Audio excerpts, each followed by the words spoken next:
Avant que cette histoire ne devienne encore plus folle, n'oublie pas de t'abonner à ma chaîne et d'activer les notifications pour plus de contenu. Et à la fin, j'adorerai ton soutien avec des commentaires et des likes. Nous avons pris la route. Une légère bruine tombait, et pendant que nous roulions sur l'asphalte rendu glissant par la pluie, éclairé par les phares, l'intérieur du véhicule était plus calme que je ne l'avais imaginé. Les seuls bruits étaient le grondement sourd du moteur et le bruit terne de la pluie sur la vitre. Pendant un moment, le silence a régné. C'est Fernando qui l'a brisé. Jane, on a déjà fait plein de dîners d'affaires ensemble, mais on n'a jamais fait un si long voyage. Comment te sens-tu ? Cela m'a frappée comme étrange, car d'habitude, il n'aime pas trop parler en dehors du travail.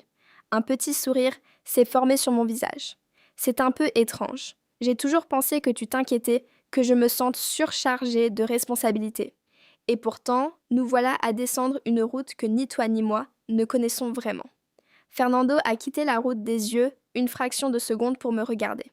Peut-être que ce que je sais déjà de toi ne suffit pas, Jane. J'ai peut-être envie d'en apprendre plus sur toi. À ce moment-là, mon cœur a fait un bond, puis s'est emballé. Je n'ai pas l'habitude d'entendre ce genre de phrase de la part de mon patron. En même temps, je me suis réajustée sur mon siège, assez sûre que ma jupe avait encore un peu remonté. Je sentais le regard de Fernando se poser là, remarquant, sans rien dire à ce sujet. Pendant environ une demi-heure, la voiture a avancé dans un silence étrange et tendu. J'ai lancé quelques petites questions de temps en temps, et il a donné de brèves réponses, mais il y avait un sous-entendu indicible dans tout ce qu'il disait, qui semblait grandir. Juste à ce moment-là, un voyant d'avertissement s'est allumé sur le tableau de bord, le témoin de contrôle du moteur. Une expression de surprise soudaine a traversé le visage de Fernando. Ce véhicule ne fait jamais ça. Arrêtons-nous. À ce moment-là, la pluie s'était vraiment intensifiée. Presque aucune voiture ne nous dépassait et je ne voyais aucun signe de vie par ici. Finalement, il a trouvé un endroit pour ranger la voiture sur le bas-côté et couper le moteur. Après l'avoir arrêté, il a donné un petit coup sur le volant. Tu vois ça ? Je parle trop apparemment. Je disais que mon SUV ne tombe jamais en panne et voilà qu'un problème surgit. J'espère que ce n'est rien de grave. Une légère inquiétude s'est insinuée en moi. L'isolement, plus la pluie, a un peu amplifié la tension. Mais cela a peut-être aussi alimenté la curiosité et l'excitation qui bouillonnaient en moi. Alors qu'est-ce qu'on fait maintenant ? Il commence à faire sombre. Fernando a jeté un coup d'œil dehors vers le ciel, qui s'assombrissait à cause de la pluie, puis s'est retourné vers moi avec ce regard confiant et un léger sourire. Je me souviens d'une station-service pas loin d'ici. On pourrait peut-être y aller et faire vérifier ça. Mais d'abord, laisse-moi jeter un coup d'œil. Sur ces mots, il a entrouvert la vitre, a essayé de passer la main, et des gouttes de pluie ont éclaboussé à l'intérieur. Pendant que j'étais assise dans la voiture, me sentant à la fois mal à l'aise et étrangement attirée, j'ai réalisé que mon patron n'est normalement pas aussi attentionné. D'habitude, il me demande comment je vais, parle du travail et c'est tout. Mais ce soir, il était clairement dans un état d'esprit différent. Au moment même où je pensais à cela, j'ai baissé les yeux sur ma jupe. Est-ce que j'en montre trop ? Me suis-je demandé, pour aussitôt surprendre Fernando, en train de regarder dans ma direction. Je n'ai eu d'autre choix que de prendre une profonde inspiration. Oui, nous étions coincés dans une voiture au milieu de nulle part, en panne, et la pluie n'allait pas s'arrêter de sitôt. Mon esprit criait la question de plus en plus fort. Qu'est-ce qui va encore arriver ce soir ? Jane. Fernando a passé un petit moment à essayer d'avoir du signal sur son téléphone. Mais avec la pluie qui martelait et les vitres presque ruisselantes, je l'ai entendu marmonner. Si on a de la chance, on aura peut-être un peu de réseau. Je l'ai vu capter un faible signal et il a porté le téléphone à son oreille, la voix baissée. Je l'ai observé de loin, essayant de lire son expression. Après 1 à 2 minutes de conversation téléphonique, il s'est retourné vers moi avec un léger sourire et a dit doucement « Malheureusement, il faudra peut-être 5 heures à une équipe de secours pour arriver. » Et il s'avère qu'il n'y a finalement pas de station-service à proximité. Ce qui signifiait que nous n'avions pas d'autre choix que de passer un bon moment ici, dans le SUV. En entendant cela, j'ai ressenti un drôle de bourdonnement à l'intérieur de moi. Une partie de moi paniquait à l'idée d'être coincée dans un endroit isolé si tard, mais une autre partie se sentait super chargée d'excitation à l'idée d'être coincée avec Fernando. Personne autour pour nous interrompre. Mon cœur s'est serré à faire mal. À l'intérieur de la voiture, je suis restée assise à écouter le tambourinement de la pluie contre les vitres pendant que Fernando se rapprochait. Au début, il y a eu un léger silence. Puis il m'a regardée et a dit « Je veux entendre quelque chose de toi, Jane ». Je l'ai dévisagé, ne comprenant pas ce qu'il voulait dire. D'habitude, notre dynamique patron-employé était très formelle. Nous ne parlions jamais de choses personnelles. Mais là, son visage semblait particulièrement chaleureux. Je pouvais encore voir ce côté dominateur dans ses yeux. Mais pour une raison que j'ignore, j'ai aussi perçu une vibe protectrice. Comme s'il voulait que je me sente à l'aise. Ou peut-être avait-il une intention complètement différente. Je ne pouvais pas le dire, mais il y avait dans sa voix un ton qui m'a attendrie. Et je n'ai pas pu me retenir. Le cœur battant, j'ai chuchoté « Qu'est-ce que tu veux entendre ?» En disant cela, je jouais avec le bord de ma jupe, sentant que son regard ne cessait de s'y poser. Presque sans réfléchir, j'ai rejeté mes cheveux noirs en arrière de mon épaule. Fernando, comme s'il partageait un secret, a baissé la voix. « Par exemple, dit-il, nous avons travaillé ensemble tout ce temps, mais je ne sais pas vraiment ce que tu veux, ce que tu aimes. C'est comme si tu te cachais constamment. » Cette phrase m'a frappée tellement fort, comme s'il avait mis le doigt exactement sur la partie cachée de moi qui se sentait si réprimée dans mon mariage. Ce manque de virilité. J'avais envie de craquer la vérité, mais je me suis retenue. Pourtant, ma voix a tremblé. « Je ne me cache pas tant que ça, » ai-je dit à voix basse. L'espace entre nous était presque inexistant sous la faible lumière de l'habitacle. Mes yeux ont croisé ceux de Fernando, et cette poussée d'excitation m'a frappée si fort que j'ai littéralement senti sa respiration s'accélérer aussi. Ce moment, je ne l'oublierai jamais. J'avais l'impression que nous étions figés dans le temps, tous les deux à penser « Qu'est-ce qu'on va bien pouvoir dire maintenant ?» Finalement, il a de nouveau brisé le silence. Les mots semblaient coincés dans sa gorge un instant. Puis, avec un léger sourire, il a dit « Jane, rien que d'entendre mon nom a fait frémir ma peau. » À cet instant précis, les mots ont manqué. On aurait dit que nous étions pris dans une sorte de champ magnétique. La seconde suivante, je me suis penchée et le voir se rapprocher de moi a fait battre mon pouls encore plus vite. Nous étions si proches que je pouvais réellement capter son odeur, sentir son souffle chaud contre ma peau.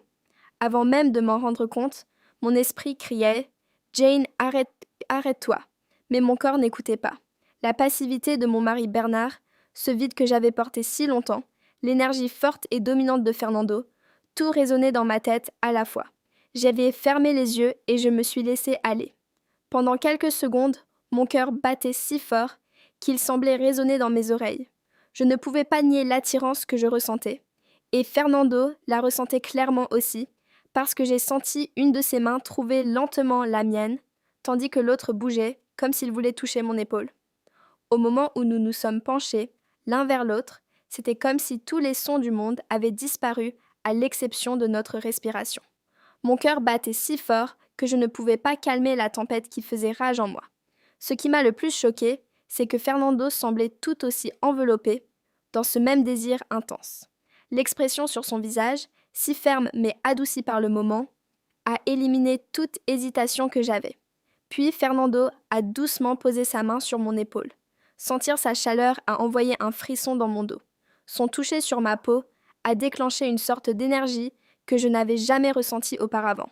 Les yeux toujours fermés, j'ai senti son autre main se diriger vers la fine bretelle de ma robe. Avec des doigts confiants, il a poussé cette bretelle sur le côté, comme s'il savait exactement ce qu'il faisait. À cet instant, la voix de la raison dans ma tête s'est complètement tue. J'ai légèrement incliné la tête, laissant cette sensation brûlante glisser le long de mon cou.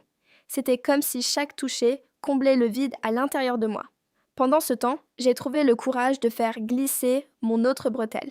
Ma main a atteint les premiers boutons de sa chemise. Sentir la chaleur de sa poitrine et la dureté de ses muscles en dessous a envoyé une vague d'excitation à travers moi. C'est alors que nos lèvres se sont enfin rencontrées. Au début, ce n'était qu'un effleurement léger, mais en un rien de temps, cela s'est transformé en nous deux, libérant toute l'émotion accumulée que nous avions cachée sous cette carapace. Il avait cette façon d'embrasser incroyablement passionnée, et moi, prise dans son attraction magnétique, je me suis abandonnée au baiser encore plus. La chose a rapidement dégénéré en une profonde et intense session de baisers. Les secondes semblaient des minutes, pendant que nos souffles se mélangeaient. Puis, comme si nous nous étions souvenus de quelque chose en même temps, nous nous sommes légèrement écartés.